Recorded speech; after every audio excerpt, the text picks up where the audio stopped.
Welcome back to The Global View. I'm your host, Alex, and today we are diving deep into something that affects your grocery bill, your vacation plans, and your savings account, whether you realize it or not, the US dollar. Specifically, its wild ride over the last decade. To walk us through this roller coaster, I'm thrilled to welcome a brilliant financial strategist, Dr. Beth Cannon. Beth, thanks for joining us. Thanks for having me, Alex. It's a pleasure to be here. This is one of those topics that sounds dense, but once you break it down, it's actually the most important financial story of our time. I want to start there, Beth. The average listener might think, I don't live in the US, so why should I care about the dollar? Why is that simple piece of green paper the beating heart of the global financial system? That's a great question. We have to remember the dollar isn't just a currency. It's the global reserve currency. Think of it as the financial world's operating system. When you buy oil, it's priced in dollars, the petrodollar system. When global corporations issue debt, it's often denominated in dollars. This means that if the dollar strengthens, your local currency buys less oil, your imported goods get more expensive, and the purchasing power of your salary often takes a hit. It truly dictates global economic rhythm. Right. It's the invisible force behind every major purchase. And looking back at 2015 to 2025, it hasn't been a smooth ride. You've broken this down into 3 distinct phases. Can you walk us through those, starting with the post-crisis normalization? Absolutely.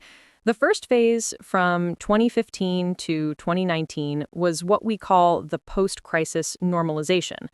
The Fed had kept interest rates near zero for years after the '08 recession, but by 2015, the U.S. economy looked healthy, and they started gradually raising rates. So they made the dollar more expensive. Exactly. I like to use the analogy of a high-interest savings account. When the Federal Reserve, the Fed, raises rates, they're offering a higher return on dollar-denominated assets, like treasury bonds. Foreign capital rushes in to get that better, safer return. That massive influx of capital naturally strengthens the dollar against the euro, the yen, and others. That makes perfect sense. Then, of course, the world hits 2020. What was phase 2? Phase 2, the COVID shock and liquidity injection, 2020 to 2021. The economy stops, and the Fed's reaction was swift and aggressive. They immediately slashed rates back to zero and injected trillions of dollars into the system through quantitative easing, or QE. The watering can metaphor from your analysis, right? Flooding the market with money. Precisely. Initially, in early 2020, there was a brief flight to quality. Everyone panicked and bought dollars as a safe haven. But as the Fed kept pouring liquidity into the system, the scarcity of the dollar diluted. You had ultra-cheap money, and the dollar temporarily weakened because investors looked for better returns elsewhere. And which leads us to the most recent and volatile era, phase 3, the battle against inflation. This is the most critical phase. That massive money injection from phase 2, combined with supply chain chaos and the war in Ukraine, gave us 40-year high inflation. The Fed pivot was sharp and fast, a relentless cycle of rate hikes. And what was the immediate result for the dollar? Super strength. The interest rate acted as a powerful magnet. If the U.S. is offering a risk-free 5% return on bonds, and the Eurozone is offering 2%, money leaves the Eurozone and flows into the dollar. That capital movement made the dollar a champion, soaring to historic highs. The simple takeaway here is high interest rates equal a strong dollar. That's a brilliant timeline. Now let's unpack the 5 irresistible factors that drive the dollar. I'd argue the Fed is the great conductor, but which of the other 4 is the most underrated? Is it the safe haven status? I think the safe haven status is key, especially psychologically.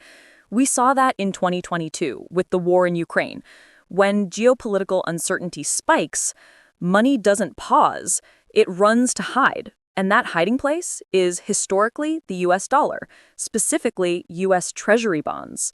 The dollar becomes the world's panic button. That's a really interesting point, especially about the psychology of decision-making.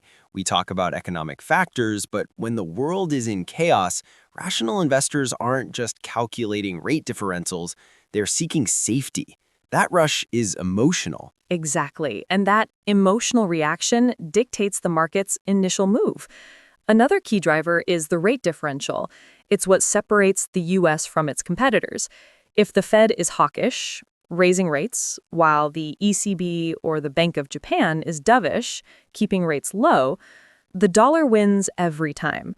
It's a simple search for the best risk-adjusted return. Let's pivot to the future. We can't talk about the dollar without addressing the whispers of de-dollarization, especially from the BRICS Plus bloc: Brazil, Russia, India, China, plus new members like Saudi Arabia. Are these efforts a real threat to dollar hegemony? It's a threat, but it's a slow-motion threat, Alex. The motive is clear. Countries fear the U.S. using financial sanctions as a weapon, like they did against Russia. So they want alternatives. They are pushing for bilateral trade in local currencies and alternative payment systems. But why isn't the dollar collapsing tomorrow? Because of financial inertia. The dollar is the financial world's operating system, remember? Every market, every network, every bond, they're all wired to run on the dollar. Changing that system would take decades.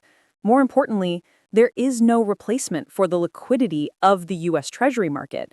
Where else can central banks park hundreds of billions of dollars safely and know they can get it back out instantly? Not the yuan, it's not freely convertible. Not the euro, its market isn't deep enough. The dollar's dominance won't end tomorrow, but we are moving towards a multi-currency world. It'll still be predominant, but its share might drop from 60% of global reserves to 50%. Actionable strategies for protection.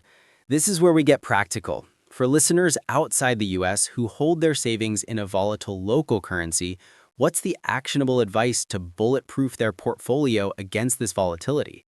The most fundamental strategy is currency diversification. Never keep all your wealth in one currency, especially a volatile one. A classic suggestion is the 70-30 strategy. Keep 70% of your long-term assets in a combination of stable currencies like the dollar or euro, and 30% in a non-currency asset like gold. I love that 70-30 framework. What about timing major purchases or investments? That's where you use your knowledge of the Fed cycle. When the dollar is expensive, meaning the Fed is aggressively hiking rates, like in 2022, that's not the time to buy dollar assets. It's the ideal time to pay off dollar-denominated debts or maybe buy local assets that have dropped in price. But if you hear the Fed announce a pause, or better yet, a rate cut, that's your signal that the era of dollar super strength is ending. That's when you can accumulate dollar reserves or buy imported goods at a more favorable rate. It's about being one step ahead of the cycle. And finally, the silent enemy, inflation. Yes, cash savings are losing purchasing power daily when inflation is high. You must own inflationary assets. Think about real estate, which tends to be a natural hedge, or quality stocks. Companies can raise their prices to pass on inflation to consumers, protecting their margins. Don't just save. Invest in assets that outpace the rate of inflation. Gold is your insurance policy here. It maintains its purchasing power when paper currencies are being devalued. Dr. Beth Cannon, this has been an incredibly insightful journey through a decade of dramatic shifts in the world's most important currency. My pleasure, Alex. The key message is that the US dollar remains the king, driven by its liquidity and safe haven status. But the future is pointing to diversification. So the lesson is clear. Financial knowledge isn't just for Wall Street.